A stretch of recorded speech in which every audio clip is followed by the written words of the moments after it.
Bonjour peuple de Dieu, je vous salue au nom du Seigneur Jésus-Christ. Que Dieu vous bénisse de là où vous êtes. Et aujourd'hui, nous allons commencer notre enseignement et le thème c'est l'équilibre et la grâce. Tout le monde peut connaître l'équilibre et la grâce, mais aujourd'hui, nous allons parler des choses du Seigneur dans ces deux thèmes très intéressants. Écoutez maintenant d'où provient le mot équilibre et d'où provient le mot grâce. Quand vous lisez Genèse chapitre 1, versets 1 à 2, la Bible dit ceci. Au commencement, Dieu créa les cieux et la terre. Et la terre était informe et vide, et les ténèbres étaient à la surface des abîmes. Et l'Esprit de Dieu planait au-dessus des eaux. Quand vous lisez ces versets, on a tendance à croire c'est comme ça que Dieu a créé les cieux et la terre, comme nous avons la définition humaine. Mais en réalité, on ne parle pas de choses humaines, mais plutôt on présente des choses qui sont purement spirituelles. Ça veut dire faire amener l'homme à comprendre les éléments. C'est pourquoi je dis ceci, le livre de Genèse a toujours été très difficile, et pas tout le livre de Genèse, mais plutôt Genèse chapitre 1, 2, 3. C'est vraiment difficile à décoder que de décoder l'Apocalypse. Pourquoi? Parce que c'est là où il y a la pensée de Dieu originelle qui nous amène à comprendre la fin d'une chose. Mais Dieu a codé cela parce qu'il avait donné à Moïse ces genres de langage. Et c'est à nous, avec l'Esprit du Seigneur, que nous puissions maintenant décoder et comprendre ce qui se passe au sein de la parole de Dieu. En parlant de l'équilibre et de la grâce, la Bible dit, au commencement, Dieu créa le ciel et la terre.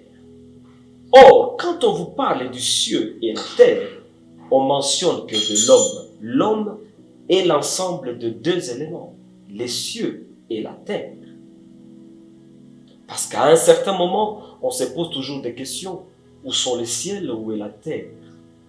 En réalité, on ne parle pas de la terre en termes terre, mais on parle de la terre en termes de la chair. Et on parle des cieux ou bien du ciel en termes du spirituel. En d'autres termes, Genèse est en train de parler sur la création.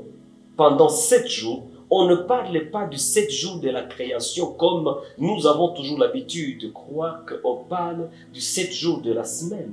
Non, on parle des 7 jours de la volonté de Dieu.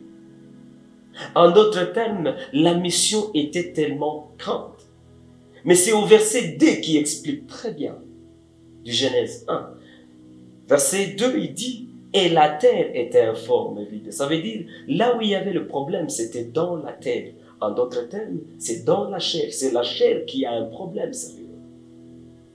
Et le problème était informe et vide. La terre était informe et vide. Quand nous parlons de l'informe et du vide, nous voyons quelque chose qui n'a pas de vision, quelque chose qui est informe, ça ne correspond à rien. Or, l'homme devrait prendre la forme que l'esprit qui doit lui habiter.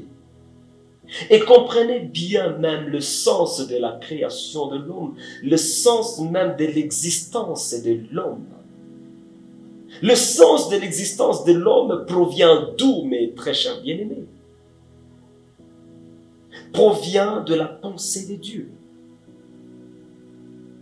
Comme nous lisons toujours Genèse, vous allez comprendre que Dieu créa le monde, mais il était spirituel. Mais comment pénétrer la surface humaine? Et c'est là où la Bible dit, faisons l'homme à notre image et à notre ressemblance. Il y a l'image et il y a la ressemblance. C'est ce qu'on appelle former l'homme. Et les travails qui ont commencé dès le début jusqu'à aujourd'hui, Dieu est en train de chercher un homme. C'est pourquoi nous devons comprendre que le livre de Genèse est en train de parler des choses, des mystères que par l'Esprit de Dieu, il nous a fait grâce de découvrir certains. Et maintenant, écoutez ce que la Bible dit. Il y a un problème parce que l'homme est informe et vide. Et ce problème-là, c'est vraiment un très très sérieux problème. Et l'homme ne sait pas que c'est un sérieux problème. Écoutez maintenant, Dieu créa le premier, le deuxième, le troisième, le quatrième, le cinquième, le sixième, septième jour. Et la Bible dit, Dieu se reposa. Mais je peux vous rassurer, on est en train de passer pendant ces temps où Dieu cherche maintenant à se reposer. Mais il y a deux éléments très importants à comprendre dans le jardin d'Éden, où Dieu a créé l'homme. La Bible dit, il y avait un jardin. Et dans ce jardin, il y avait deux arbres au milieu. Quand on parle du jardin, on parle du forêt, par exemple. Ces forêts avaient plein d'arbres, comme la Bible est en train de mentionner. Mais parmi ces tant d'arbres, au milieu, il y avait un arbre qui a été défendu de l'homme, consommé. Et cet arbre s'appelle l'arbre de la connaissance du bien et du mal. Mais quand on parle du forêt, avec ses fruits, ça veut dire qu'il y avait plusieurs connaissances, car l'arbre signifie la connaissance. L'arbre signifie la connaissance. Mais parmi ces connaissances, il y avait une connaissance qui était défendue à l'homme de toucher. Une personne m'a posé une fois la question en me disant, mais pourquoi Dieu a-t-il créé un arbre défendu et il l'a mis dans les jardins? Il voulait amener l'homme à pécher ou comment? Sûrement, ça peut être aussi votre question. Mais écoutez la réponse. L'arbre, tout arbre que Dieu a créé, et la Bible dit, Dieu trouva que c'était beau. Ça veut dire, tout cet arbre-là était destiné à être consommé. Mais pour que la consommation puisse être parfaite, il fallait que Dieu lui-même contrôle la consommation. Malheureusement, mes très chers bien-aimés, l'homme envia cet arbre. Je n'aime pas parler du diable, mais plutôt je parle du désir de la chair, du désir de l'homme, envia l'arbre. Parce qu'à chaque fois, nous disons que le diable nous a tentés, le diable nous a fait ceci, mais en réalité, nous ne le voyons pas. C'est nous avec nos propres désirs. Même Jacques le dit dans les Écritures. Il dit, Dieu ne tente personne, mais nous sommes tentés par notre propre convoitise. Et c'est là où nous mourrons, mes très chers bien-aimés. La Bible dit ceci, que l'homme a été tenté de goûter à l'arbre de la connaissance du bien et du mal. Et il a désobéi à l'ordre de Dieu. Or, Dieu nous avait dit ceci. Si vous mangez à cet arbre, vous mourrez. Ou en d'autres termes, vous allez mourir. En cherchant à comprendre la mort qui se trouvait dans l'arbre, j'ai fini par comprendre que l'arbre lui-même, dans sa propre nature, ne possède pas la mort, mais plutôt la puissance que cet arbre contient. C'est là où se trouvent les dangers et c'est là où se trouve même la mort. L'arbre lui-même ne pouvait pas produire la mort, mais la mort était à l'intérieur. Pourquoi? Parce que sa puissance était au-delà, était à l'extrême de l'homme. C'est comme, par exemple, donnez à un enfant peut-être de 15 ans, donnez-lui peut-être 10 millions de dollars pour qu'il puisse jouer avec. C'est le tuer d'avance parce que cet enfant ne grandira plus comme il se doit. Pourquoi? Parce qu'il va mourir. Pourquoi? Parce que tu lui donnes du pouvoir qui lui dépasse. Et là, il commence à l'utiliser pour sa propre destruction. C'est ça l'arbre de la connaissance du bien et du mal.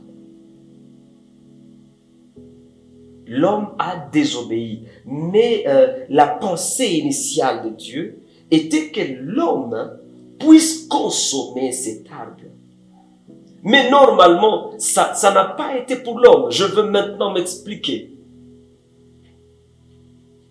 À chaque fois, c'est dans Jean, dans une épître de Jean, la Bible dit qu'il y a 3 dimensions. Il y a le Père, le Fils et le Saint-Esprit. Quand nous parlons du Père, du Fils et du Saint-Esprit, on a tendance qu'il y a 3 dieux là au ciel. Et d'autres nous disent il y a Dieu le Père, Dieu le Fils et Dieu le Saint-Esprit. Mais selon la révélation que Dieu nous a confiée, on a découvert qu'il n'y a qu'un seul Dieu. Même la Bible le dit aussi. Mais quand nous parlons du Père et du Fils, le Père et le Fils sont des dimensions. Sont des dimensions dans lesquelles le Saint-Esprit œuvre. Et quand je parle des dimensions, nous pouvons parler aussi des dimensions comme des offices. En d'autres termes, des bureaux. Or, chaque bureau ou un office possède un cahier de charges. Et dans le cahier de charges de l'office du Père et l'office du Fils, vous allez constater une chose, que c'est une dimension humaine. Bien que c'est difficile à avaler, ce sont des dimensions que l'homme doit atteindre. Et quand nous parlons de ces dimensions-là, nous voyons directement la dimension du Père. Qu'est-ce que ça veut dire, dimension du Père? Ou l'arbre de la connaissance du bien et du mal. Et la dimension du Fils, ça veut dire l'arbre de la connaissance de la vie. Ça veut dire ce sont des trucs que Dieu a créés.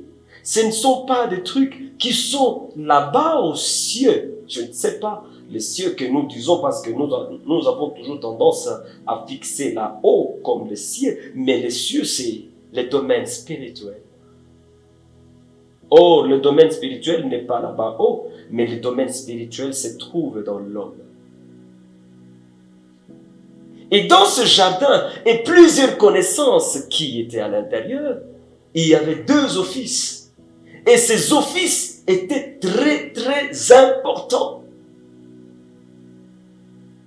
Le grand problème maintenant, c'est quoi? Le grand problème, c'est que l'homme ne connaît pas sa raison d'existence. Or, quand l'homme ne connaît pas son existence, ne connaît pas la raison de son existence, ça devient tout un problème. Si l'homme ne connaît pas la raison de son existence sur la terre, alors là, il est foutu. Or, la Bible dit ceci. L'homme, normalement, et je le dis toujours quand je prêche, partout où m'invite, je dis que l'homme, normalement, ne devrait pas exister dans la création si Dieu pouvait savoir quoi faire à la place de l'homme. Mais Dieu, qui a créé le monde par lui et pour lui, comme Colossiens le dit, la Bible dit ceci, que Dieu a créé le monde par lui et pour lui. Ça veut dire, tout ce que vous voyez, la mangue, la pomme, la viande, je ne sais pas quoi, tout ce que vous aimez trop là, Dieu n'a pas créé ces choses pour l'homme. Dieu a créé ces choses pour lui et par lui. Une personne m'a posé une question, est-ce que Dieu mange? Je lui dis, bon, Dieu mange, effectivement. Mais comment Dieu peut manger alors qu'il est esprit? Je lui ai expliqué que voilà maintenant l'importance de l'homme dans la création. Parce que quand Dieu a trouvé l'homme, la Bible dit, la perfection a atteint son comble. Où il a dit, il a tellement aimé. Il trouva que c'est très, très, très bon. Quand on dit très bon, ça veut dire la perfection. Dieu maintenant peut toucher la création. Pour dire que les arbres qui étaient au milieu du jardin, cet arbre-là était destiné à Dieu et non pas à l'homme. Ce sont des offices de Dieu et non pas des offices de l'homme. Car la Bible dit, l'esprit sonde la profondeur de Dieu. Et l'esprit oriente le Fils. Et c'est là où les gens doivent comprendre certains éléments. Et il y a plusieurs polémiques sur ces sujets. Mais je pense qu'aujourd'hui, vous serez prêts à écouter, ne fût-ce que peu, que Dieu nous a confié. Le Père et le Fils, ça veut dire l'arbre de la connaissance du bien et du mal et l'arbre de vie. Et comment est-ce que Dieu pouvait venir maintenant jouir de cette dimension?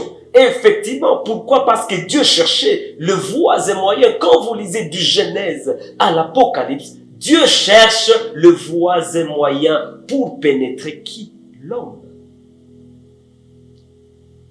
Dieu cherche le moyen de pénétrer l'homme. Quand vous lisez Psaume chapitre 24, verset 7, où la Bible est en train de parler de quelque chose, mais quand vous aimez, vous allez lire, quand vous allez trouver du temps, vous allez lire Psaume 24 dans son entier et vous allez comprendre ce que je suis en train de dire.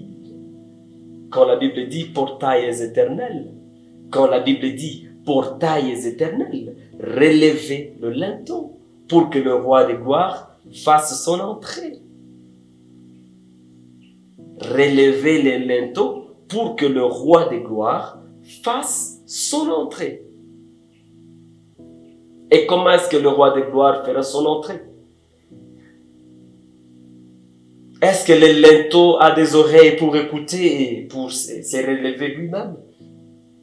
Ou on est en train de parler dans un langage métaphorique? Une chose, effectivement, on est en train de parler de l'homme. L'homme symbolise quoi? L'homme symbolise le portail. Donc, ça doit monter de dimensions jusqu'à atteindre l'office. Il y a des offices. Mais pour atteindre cet office, ça demande à ce que l'homme puisse monter, grimper, jusqu'à atteindre. Or, on grimpe comment? On ne grimpe pas en âge physique, mais on grimpe par la compréhension de plus en plus, la compréhension de l'esprit, jusqu'à ce qu'on atteigne la stature parfaite de Christ.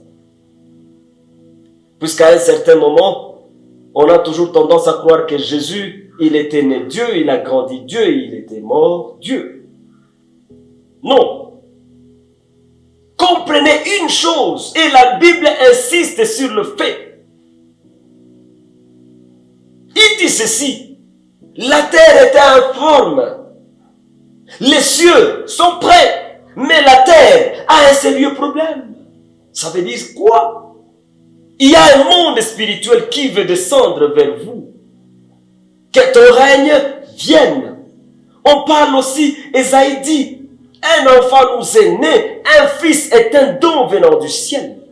Ça veut dire, on est en train de montrer que deux choses, ciel et terre, écoute.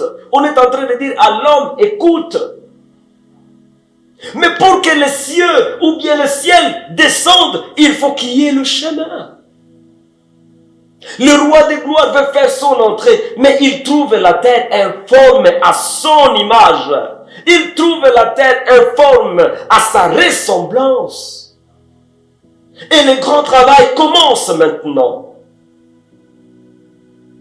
Et quand vous lisez même Ephésiens 4 qui vous explique clairement que les ministères et les dons étaient là pour vous aider, pour la croissance, pour que nous puissions atteindre la stature parfaite de Christ. Et c'est là où se trouve le grand secret de la Bible. Comprendre que depuis toujours, Dieu cherche le chemin pour traverser la terre. Comprendre toujours que Dieu cherche un grand moyen pour toucher l'humanité. Il a créé le monde par lui et pour lui. Ça veut dire, il l'a créé pour qu'il puisse jouir de la création. Vous allez découvrir pas mal de choses, je pense, dans ces enseignements. Vous allez aimer ces enseignements et ça va vous amener à comprendre quelques éléments. Sûrement, il y a quelqu'un qui m'a posé la question, mais pourquoi, quand tu fais ces genres des émissions, tu ne nous donnes pas des versets clés? J'ai dit non, je parle que des versets dans ma bouche. Je pense qu'on doit atteindre aussi un niveau où la Bible, vous devrez les lire à la maison et les comprendre. Sinon, quand je dis le ciel et la terre, vous comprenez c'est écrit où? Quand je parle que ton règne vienne, automatiquement, dans ta tête, tu dois posséder cette image en toi. Ça veut dire, tu lis tellement la Bible que tu connais que c'est en Matthieu 6 qu'on parle sur que ton règne vienne. Tu lis tellement la Bible que tu comprends que quand je dis Dieu, au commencement, Dieu créa le ciel et la terre, tu comprends automatiquement que c'est dans Genèse 1. C'est là où j'appelle à mes enfants et à d'autres qui vont me suivre et qui voudront que je puisse être leur maître. Je leur dis, lisez les Écritures. Ça vous donne des échos à ce que vous écoutez partout. Mais quand vous comprenez ces choses, mes bien-aimés, ça vous amène à comprendre l'historique de la Bible, à comprendre pourquoi Dieu s'est intéressé de l'homme, pourquoi Dieu aime tant l'homme. Et la Bible dit ceci, dans Proverbe 8, il est en train de parler sur la sagesse. Il dit, et l'Esprit de Dieu, l'endroit où il aime bien vivre, c'est au milieu des hommes. Mais comment il est là? Mais qui a déjà vu le Père? Et qui a déjà vu le Fils? Et une fois, c'est Philippe qui posa à Jésus une question pour lui dire, oh Jésus, montre-nous le Père et cela nous suffira. Jésus a dit, il s'est exclamé en disant, mais jusqu'ici tu n'as pas encore vu le Père. Effectivement, il est impossible de connaître le Père si tu n'es pas le Fils. Et si tu es le Fils, seul peut connaître le Père parce que c'est un mystère que Dieu a caché. Et quand l'homme a consommé l'arbre de la connaissance du bien et du mal, la Bible dit, Dieu lui-même s'est exclamé en disant que ils sont devenus comme l'un de nous par la connaissance du bien et du mal. Ça veut dire l'homme s'est assis sur la dimension de Dieu. Et la Bible dit, la mort lui a attrapé les grands dangers, les grands dangers.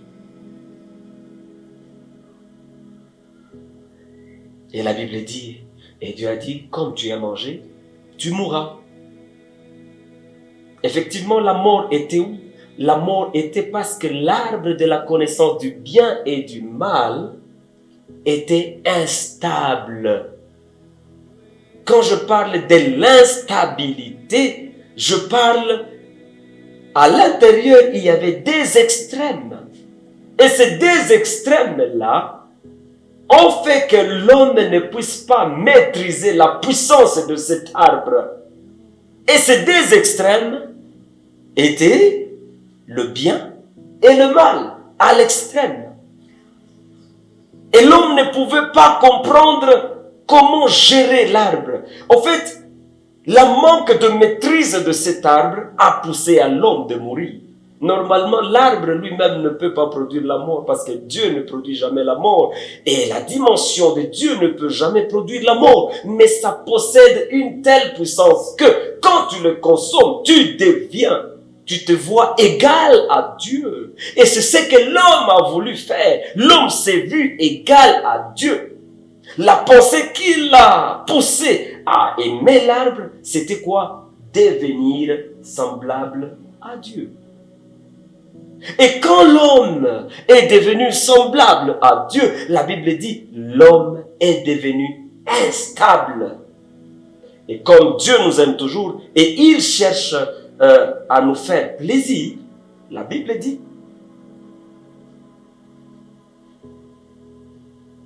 il envoya le chérubin d'aller bloquer le chemin de l'arbre de vie pour que l'homme ne puisse pas manger et mourir et vivre éternellement dans le mal. Et c'est là où se cache le plus grand secret. Quand je parle de l'équilibre et de la grâce, je parle de l'arbre de la connaissance du bien et du mal, en qui est sorti l'équilibre, et je parle de l'arbre de vie, en qui est sorti la grâce. Et je suis en train de parler sur l'arbre de la connaissance du bien et du mal, qui était instable. Par l'amour de Dieu, Dieu appela un homme qu'on appelle Moïse. Et Moïse était le symbole de ce qu'on appelle l'équilibre. Et l'équilibre, ça veut dire quoi? L'équilibre, ça veut dire juste la loi. La loi. Ne faites pas ceci, faites ceci. En fait, ce sont des limites établies. Pour qu'il y ait un tant soit peu la vie, pour que la terre puisse vivre un temps soit peu, on a créé un élément qu'on appelle l'équilibre. Et cet équilibre était là avec ces éléments. Je suis en train de vous parler de l'historique, de l'équilibre et la grâce. Dans les enseignements qui vont suivre, on va entrer en détail et vous serez très contents. Et cet équilibre a permis aux gens de vivre. Cet équilibre a permis au monde de survivre un temps soit peu malgré que la mort le frappait. Malgré que l'homme était devenu comme un animal. Pourquoi? Parce que le pouvoir possède des trucs extraordinaires. Vous le connaissez vous-même.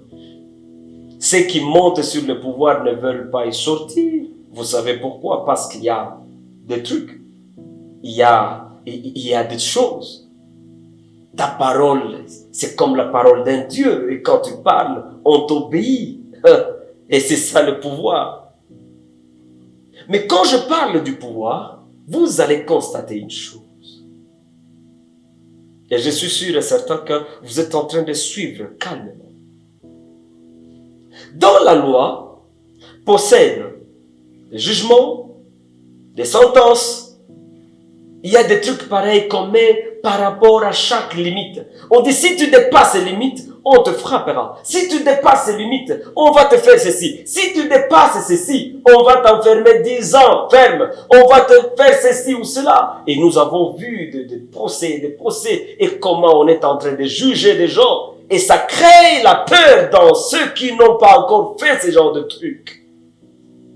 Mais en réalité, la loi a prouvé aussi ses limites, parce que ça ne pouvait pas apporter la vie, mais plutôt ça a rendu les gens des hypocrites.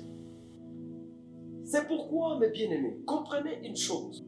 Quand on parle de la loi, on voit plusieurs éléments. Et ces éléments, on voit les sentences et tout ça, et tous ces genres de choses. Et ça crée de la panique dans le cœur des gens. Et quand ça crée de la panique, ça les amène à vivre conformément aux lois. Il y a même des lois de peine de mort, il y a même des lois. Et même dans le Seigneur, dans la Bible, on parlait de la géhenne, des trucs pareils. Il y a plusieurs choses qui sont issues de l'équilibre. Ce sont des choses qui viennent de l'équilibre, mais plutôt ce ne sont pas des choses vraies. C'est juste pour faire peur. Mais demain, nous allons parler très très bien de la loi. Et quand vous allez comprendre la loi, ça va vous amener à glorifier l'Éternel et voir la beauté de la grâce. Et c'est quoi en fait la grâce? Il y a plein de choses que vous devez découvrir. Alors mes bien-aimés, abonnez-vous. Abonnez-vous pour recevoir plus encore. Il y a des découvertes et des découvertes que nous allons faire à travers ces enseignements. Prochainement, préparez-vous car vous serez bénis. Que Dieu vous bénisse abondamment. Amen.